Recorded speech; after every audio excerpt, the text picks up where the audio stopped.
नमस्कार, आप देख रहे हैं एनबी न्यूज और मैं हूं आपके साथ योगेश पांडे। स्वागत है आपका उत्तराखंड के इस खास बुलेटिन में। देहरादून के रेस कोर्स में स्थित पुलिस लाइन में पुलिस स्मृति दिवस परेड का आयोजन किया गया और इस अवसर पर मुख्यमंत्री पुष्कर सिंह धामी सहित प्रदेश के कई मंत्री भी उपस्थित रहे और इस साथ ही डीजीपी अशोक कुमार सहित पुलिस के कई आला अधिकारी भी मौजूद रहे। इस अवसर पर शहीद पुलिस वालों को याद किया गया, इसके साथ ही उन्हें श्रद्धांजलि भी दी गई। मुख्यमंत्री ने पुलिस विभाग के लिए ग्रेड पे लागू करने सहित कई घोषणाएं की और वहीं इस अवसर पर सूबे के डीजीपी अशोक कुमार ने कहा कि मुख्यमंत्री की इन घोषणाओं से पुलिस का मनोबल बढ़ेगा। पुरस्कार धनराशि में वृद्धि की जाएगी और शहीद पुलिस कर्मियों के नाम पर स्कूल सड़क का नामकरण किया जाएगा। जो भी उनके गांव के आसपास के होंगे या उनके गांव के आसपास या उनके क्षेत्र के आसपास जहां उनका निवास स्थान होगा उस स्थान का किया जाएगा। और पुलिस विभाग के प्रशिक्षण केंद्रों में अतिथि वार्ताकारों के मानदेय में उत्तराखंड प्रशासनिक अकादमी नैनीताल की भांति इसमें वृद्धि की जाएगी। देहरादून में राज्य पुलिस संग्रहालय मेमोरियल की भी स्थापना की जाएगी। सबसे पहले पुलिस स्मृति दिवस के अवसर पर देश भर के जो पुलिस के शहीद हुए हैं इस वर्ष, पुलिस और केंद्रीय सशस्त्र पुलिस बलों के 377 जवान, मैं उनको भावभीनी श्रद्धांजलि देता हूं। और जो आज माननीय मुख्यमंत्री जी ने घोषणाएं की हैं वो बड़ी दूरगामी हैं, जैसे कि पुलिस के शहीदों के नाम से सड़कों का नामकरण किया जाएगा और पुरस्कार जो अपराधियों की पुरस्कार राशि बढ़ाई जाएगी। पहले 20,000 की डीजीपी की पावर थी, अब हमने यूपी के पैटर्न में 2 लाख के लिए बोला। तो ये सारी बहुत ही दूरगामी है। और जो जवानों का ग्रेड पे का मसला हमारा इतने दिनों से था, उसमें माननीय मुख्यमंत्री जी ने जो घोषणा वो किया है अनाउंसमेंट, उसके लिए बहुत ही उनके आभारी हैं। हमारे समस्त पुलिस बल उनका आभारी है। कोविड वैक्सीनेशन अभियान के तहत देश भर में 100 करोड़ लोगों को वैक्सीन की डोज लगाई जा चुकी है और देश भर में वैक्सीनेशन का आंकड़ा 100 करोड़ के पार पहुंचने पर उत्तराखंड के सीएम पुष्कर सिंह धामी ने ट्वीट कर खुशी जाहिर की है। उन्होंने अपने ट्वीट में कोविड के खिलाफ लड़ाई के लिए पीएम मोदी का आभार जताया है और वैक्सीनेशन के 100 करोड़ के आंकड़े को एक निर्णायक पड़ाव बताया है।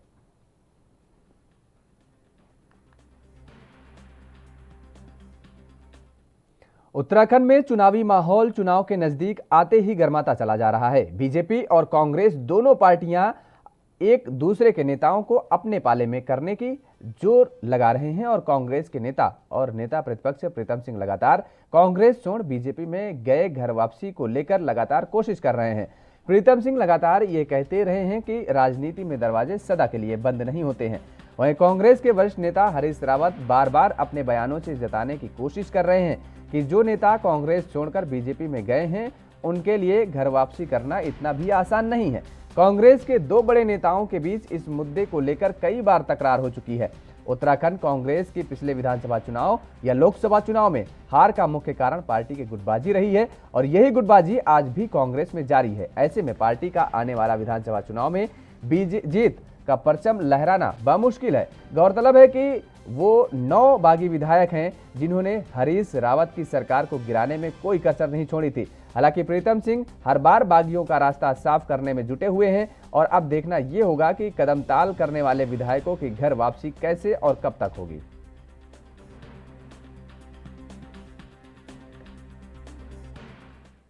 देहरादून में आम आदमी पार्टी के प्रदेश प्रवक्ता नवीन पिरसाली ने प्रदेश कार्यालय में प्रेस वार्ता करते हुए आपदा में प्रभावित किसानों को 50,000 रुपए प्रति हेक्टेयर मुआवजा देने की मांग की है। उन्होंने कहा है कि प्रदेश में पिछले 3 से 4 दिनों में आई भीषण बारिश ने पूरे जनजीवन को अस्त व्यस्त कर दिया है। कुमाऊं और गढ़वाल में आपदा ने अपना रौद्र रूप दिखाया है, जिसमें आम जनमानस के साथ किसानों की फसलों को पूरी तरह बर्बाद कर दिया है। और उन्होंने कहा कि भीषण आपदा में पीड़ित लोगों के संपर्क में आप कार्यकर्ता लगातार बने हैं और जगह जगह उनकी हर संभव मदद भी कर रहे हैं। पहाड़ों में भी किसानों को काफी नुकसान हुआ है।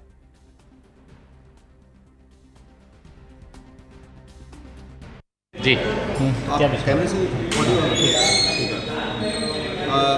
आज आपदा से प्रभावित किसानों की फसलों को जो नुकसान हुआ है, हमने सरकार से मांग की है कि उनके नुकसान की तुरंत भरपाई की जाए। जिस प्रकार दिल्ली सरकार ने 50,000 हेक्टेयर प्रति हेक्टेयर के हिसाब से किसानों को मुआवजा दिया है, उसी तर्ज में यहाँ पर तराई क्षेत्र में और पहाड़ों में, क्योंकि कृषि जो कम होती है, उनको और अधिक मुआवजे की बात हमने सरकार से कही है।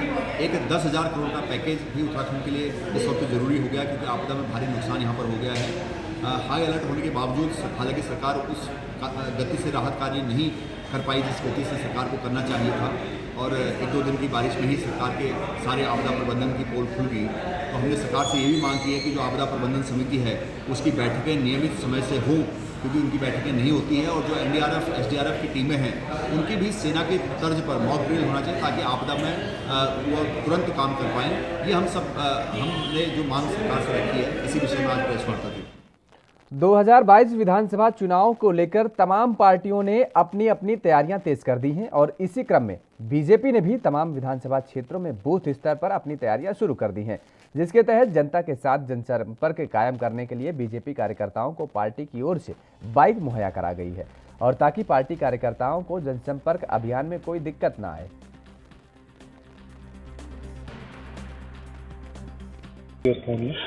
हमारे यहाँ संगठन में विस्तारक होते हैं, तो विस्तारक एक एक विधानसभा में एक विस्तारक को भेजा जाता है, जो पूरी तरह से समर्पित कार्यकर्ता होते हैं, प्रचारक होते हैं। वो जाते हैं और वो पूरे क्षेत्र में वही विधानसभा में रहेंगे जब तक चुनाव निपट नहीं जाएगा। और क्योंकि उनको लाने ले जाने के लिए क्या संसाधन हो, तो उनको क्योंकि अपने आप जाना होता है, घर घर जाना होता है, तो उसके लिए पार्टी की अमानत है। चुनाव के बाद वो सब लोग, ये पिछली बार भी हमने जब चुनाव था तब भी हम लोगों ने किया था, तो पुरानी जो बाइक्स हैं वो मौजूद हैं, कुछ नई बाइक्स आई हैं, तो सब मिलके 70 की 70 विधानसभा में हमारे 70 जो विस्तारक हैं वो क्षेत्र में काम करेंगे। और इसीलिए हम कहते हैं कि पार्टी संगठन हमारा बहुत मजबूत है। कांग्रेस शायद हमारे अभी द्वाराहाट में महर्षि वाल्मीकि जयंती धूमधाम से मनाई गई और इस मौके पर भव्य शोभा यात्रा बैंड बाजे के साथ निकाली गई, जिसमें शामिल देवी देवताओं की मनमोहक झांकियां आकर्षण का केंद्र बनी रहीं। महर्षि वाल्मीकि जयंती पर आयोजित कार्यक्रम में शोभा यात्रा का शुभारंभ मुख्य द्वाराहाट बाजार से किया गया, जिसमें भव्य शोभा यात्रा द्वाराहाट मुख्य बाजार से पूजा खेत होते हुए गोचर तिराहे तक निकली और जिसके बाद शोभा यात्रा में कलाकारों की मनमोहक झांकियां देखने को मिली। गोचर से शोभा यात्रा झांकियां निकालते हुए घटगाड़ चौराहे पर कलाकारों ने कई प्रकार के करतब भी दिखाए।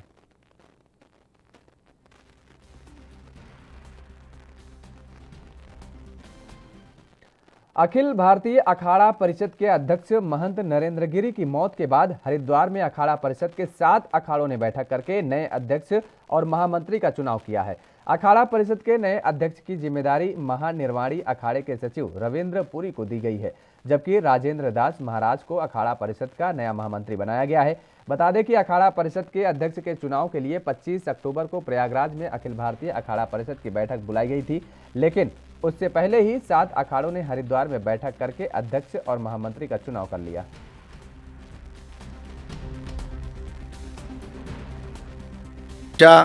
समय के साथ बदलती रहती हैं।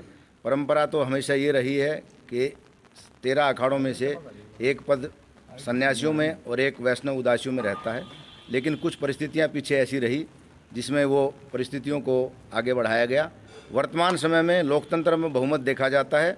अखाड़ा परिषद में आज हम जो लोग यहाँ बैठे हैं, जिसमें श्री पंचायती अखाड़ा महानिर्वाणी सन्यासियों की तरफ से, श्री शंभू पंचायती अटल अखाड़ा, बड़ा अखाड़ा उदासीन, निर्मल पंचायती अखाड़ा, निर्मोही अणी अखाड़ा, दिगंबर अखाड़ा और निर्वाणी अणी अखाड़ा, 7 अखाड़ों का बहुमत है। बहुमत के आधार पर ये चुनाव हुआ है, जो पहले भी होता आया है। नरेंद्र गिरि जी का चुनाव भी उज्जैन में बहुमत के आधार पर हुआ था, ज्ञानदास जी महाराज का भी हुआ था, तो ये कोई नई बात नहीं है।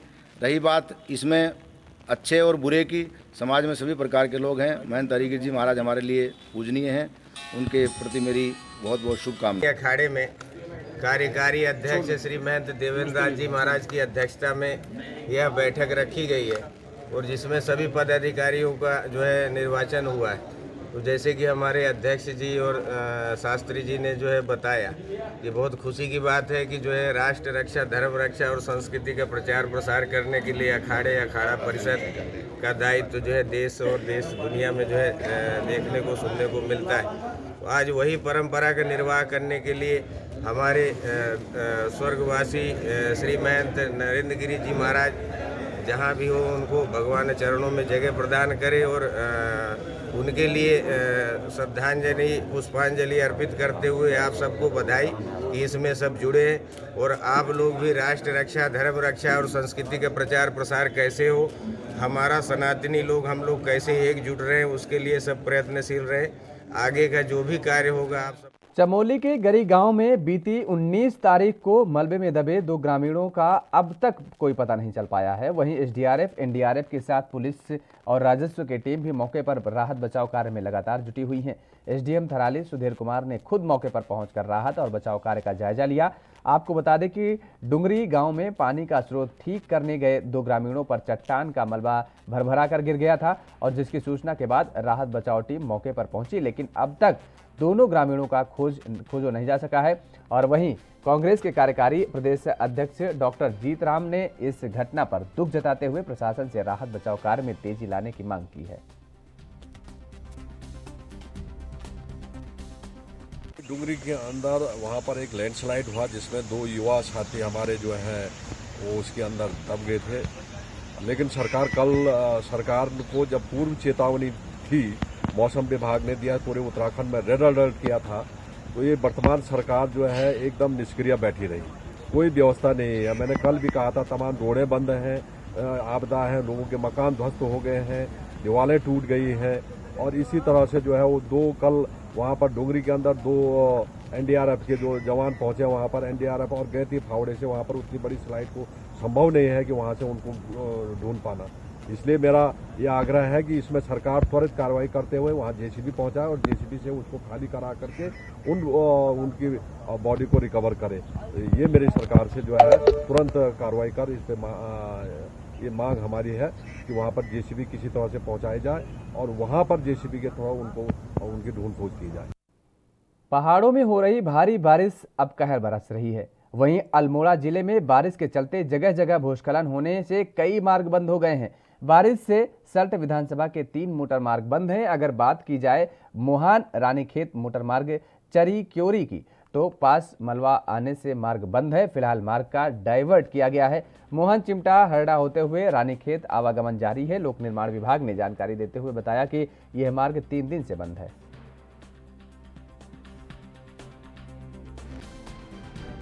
तो आसमान से आफत बनकर बारिश लगातार बरस रही है उत्तराखंड में, जिसको लेकर के कई मार्ग पर भूस्खलन के चलते मार्ग बंद हैं। लगातार जिस तरीके से घटनाएं सामने निकल करके आ रही हैं और पीडब्ल्यूडी विभाग ने भी ये जानकारी दी है कि अल्मोड़ा में ये मार्ग पिछले 3 दिनों से बंद है। हालांकि लगातार प्रयास किए जा रहे हैं प्रशासनिक अधिकारियों द्वारा, विभागीय अधिकारियों द्वारा, और कि मार्ग को सुचारू रूप से चालू किया जाए। जेसीबी मशीनें लगा करके मलबे को हटाया जा रहा है और अवरुद्ध मार्ग को ठीक कराया जा रहा है। लेकिन जिस तरीके से आपदा लगातार बारिश हो रही है उत्तराखंड में, उसको लेकर के उसके चलते कहीं न कहीं उत्तराखंड वासियों को समस्याओं का सामना भी करना पड़ रहा है। और आपदाग्रस्त क्षेत्रों में जिस तरीके से अगर नुकसान का जिक्र किया जाए तो तमाम सारा नुकसान भी हुआ है और इसके साथ ही साथ इस आपदा में जो नुकसान हुआ है उसके अलावा तमाम सारे लोग ऐसे भी हैं जिन्हें अपनी जान तक गंवानी पड़ी है।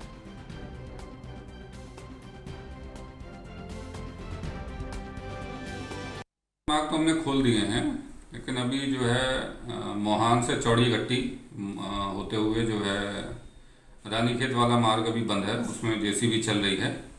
उसके अलावा पैसिया पीपना मार्ग अभी बंद है हमारा, और एक झीपा टनला जामीन खेत मार्ग बंद है। बाकी मार्ग लगभग हमने खोल दिए हैं, उन पर ट्रैफिक चालू है। पहले तो ये बता दूँ, ये नेशनल हाईवे नहीं है, स्टेट हाईवे है। ये मार्ग आज शाम तक खुल जाएगा।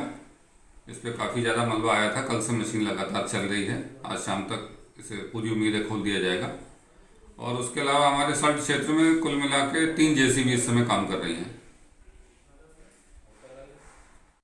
नैनीताल जिले में आपदाग्रस्त क्षेत्रों में करीब 85 करोड़ से अधिक का नुकसान हो चुका है और जिले में 15 लोगों के मरने की प्रशासन पुष्टि भी कर चुका है।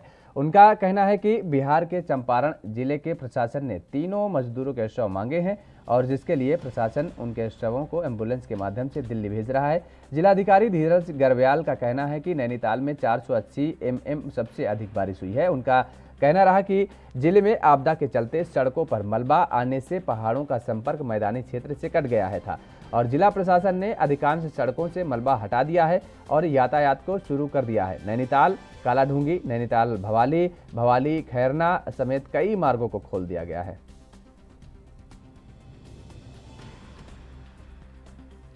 तो नैनीताल जिले में आपदाग्रस्त क्षेत्रों में करीब 85 करोड़ से अधिक का नुकसान हो चुका है और जिले में 15 लोगों के मरने की प्रशासन पुष्टि भी कर चुका है। उनका कहना है कि बिहार के चंपारण जिले के प्रशासन ने तीनों मजदूरों के शव मांगे हैं और जिसके लिए प्रशासन उनके शवों को एम्बुलेंस के माध्यम से दिल्ली भेज रहा है। जिलाधिकारी धीरज गर्ब्याल का कहना रहा कि नैनीताल में 480 mm सबसे अधिक बारिश हुई है और उनका यह भी कहना रहा कि जिले में आपदा के चलते सड़कों पर मलबा आने से पहाड़ों का संपर्क मैदानी क्षेत्र से कट गया था।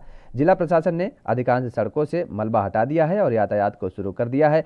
नैनीताल कालाढूंगी, नैनीताल भवाली, भवाली खैरना समेत कई मार्गों को खोल दिया गया।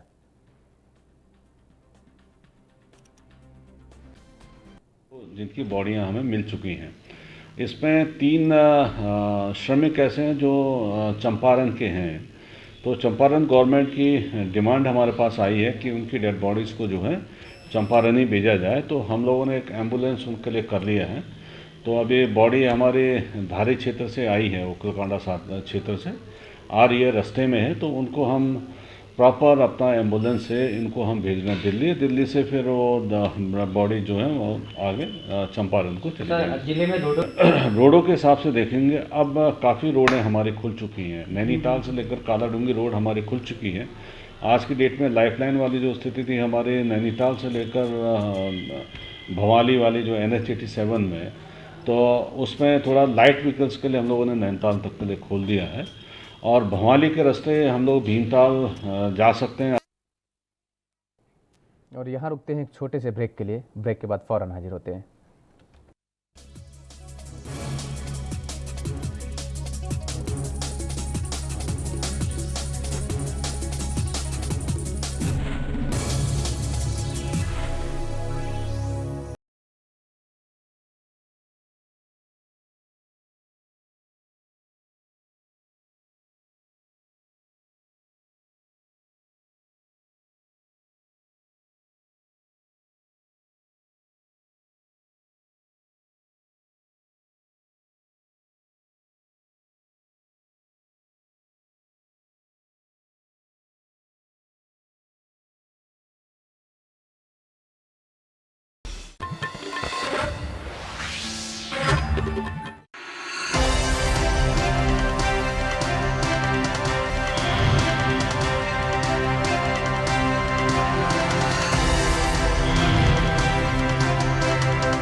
और ब्रेक के बाद एक बार फिर आप सभी का स्वागत है। उत्तराखंड के इस खास बुलेटिन में खबरों में आगे बढ़ेंगे।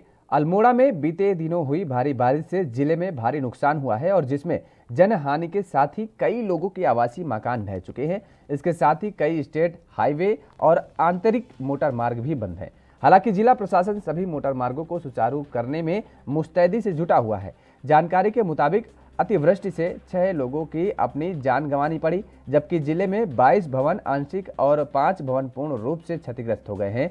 जिला आपदा अधिकारी राकेश जोशी ने बताया कि अतिवृष्टि से जान गंवाने वाले सभी मृतकों के परिजनों को आपदा के मानकों के तहत राहत राशि वितरित कर दी गई है और उन्होंने बताया कि अभी 45 से अधिक JCB मशीनें अवरुद्ध मोटर मार्ग को सुचारू करने के लिए लगाई गई हैं।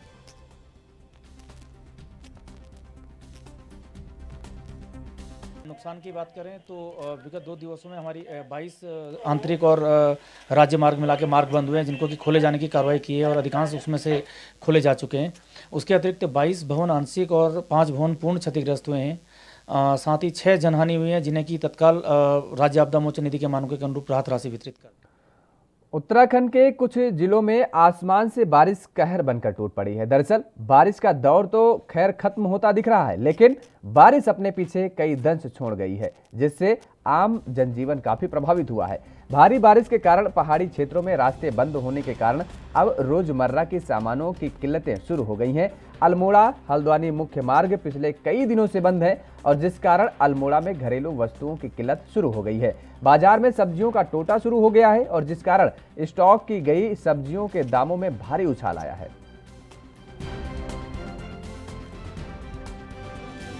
तो अल्मोड़ा में बीते दिनों हुई बारिश से जिले में भारी नुकसान हुआ है और इसको लेकर के अब आसमान से बारिश कहर बनकर के टूट पड़ रही है। दरअसल जनजीवन काफ़ी प्रभावित हुआ है इस बारिश के बाद से, और पहाड़ी क्षेत्रों में रास्ते बंद होने के कारण अब रोजमर्रा के सामानों में भी किल्लतें देखने को मिल रही हैं। अल्मोड़ा हल्द्वानी मुख्य मार्ग पिछले कई दिनों से बंद है और जिस कारण अल्मोड़ा में घरेलू वस्तुओं की किल्लत शुरू हो गई है। बाजार में सब्जियों का टोटा नजर आने लगा है और जिस कारण अब स्टॉक की गई सब्जियों के दामों में भारी उछाल आ गया है। तो ऐसे में लोगों को काफ़ी समस्याओं का सामना करना पड़ रहा है। जनजीवन काफ़ी प्रभावित हुआ नजर आ रहा है।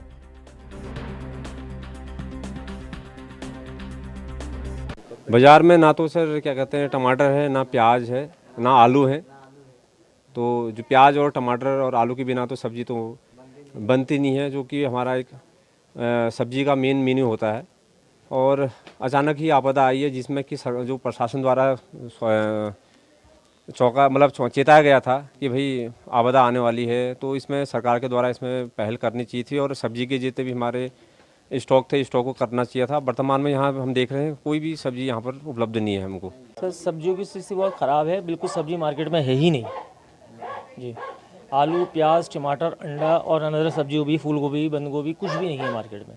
सिर्फ फ्रूट्स हैं, फ्रूट्स पूरे अवेलेबल हैं और फ्रूट्स की बिक्री नहीं है। दाम में क्या? दाम में साहब जो बचा कुचा है जिसके पास है वो थोड़ा हैवी बेच रहा है, थोड़ा ऊँचा बेच रहा है और हमारे पास तो कुछ। उत्तराखंड में मौसम का कहर देखने को मिला है। 2 दिन के रिकॉर्ड तोड़ बारिश ने जून 2013 की आपदा के जख्मों को हरा कर दिया है। 2 दिन की बारिश से मची तबाही में 55 हंसती खेलती जिंदगी मौत के आगोश में समा चुकी हैं। लोगों को समझ नहीं आ रहा कि कहां से वापस जीने की शुरुआत करें।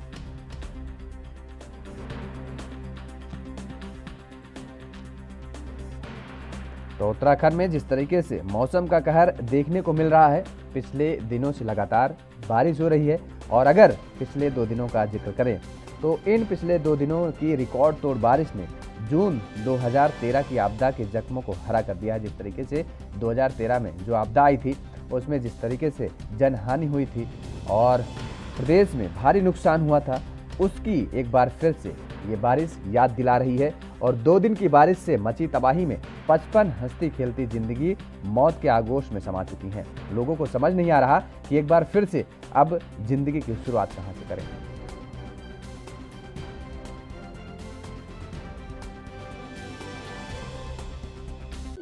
पानी आ गया था, सब में एकदम सो रहे थे हम लोग।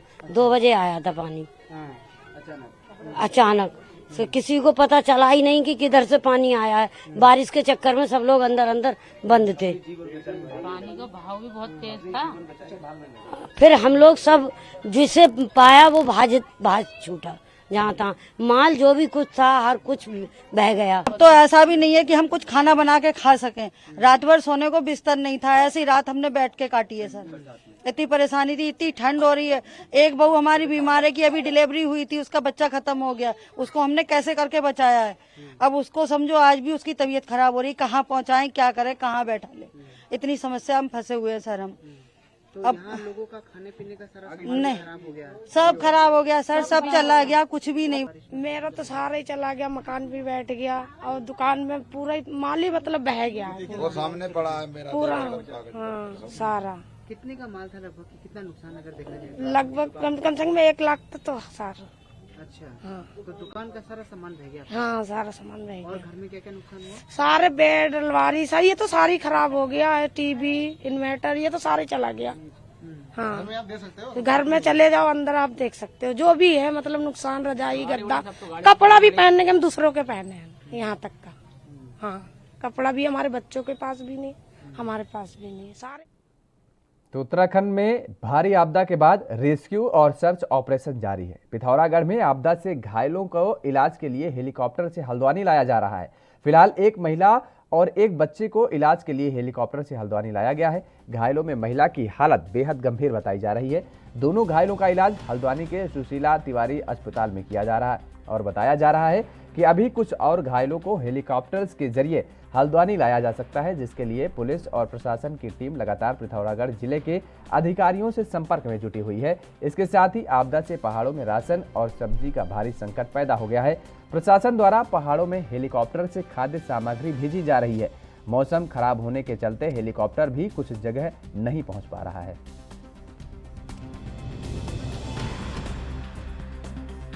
तो घायलों के इलाज के लिए अब हेलीकॉप्टर का सहारा लिया जा रहा है। आपको बता दें कि जिस तरीके से एक पीड़ित की सहायता की गई है, हल्द्वानी से ये खबर सामने आई है, जहां पर घायलों को इलाज के लिए अब हेलीकॉप्टर की सुविधा मिल रही है और प्रशासनिक अधिकारियों द्वारा ये सुविधा मुहैया कराई जा रही है। पहाड़ों में लगातार जरूरी सामान पहुंचाया जा रहा है, राहत सामग्री पहुंचाई जा रही है। लगातार उत्तराखंड की सरकार द्वारा प्रशासनिक अधिकारियों को निर्देशित किया गया है कि किसी भी तरीके की कोई दिक्कत नहीं आनी चाहिए लोगों को, और उसी को देखते हुए अब लोगों को हेलीकॉप्टर की सुविधा तक मुहैया कराई जा रही है इलाज के लिए।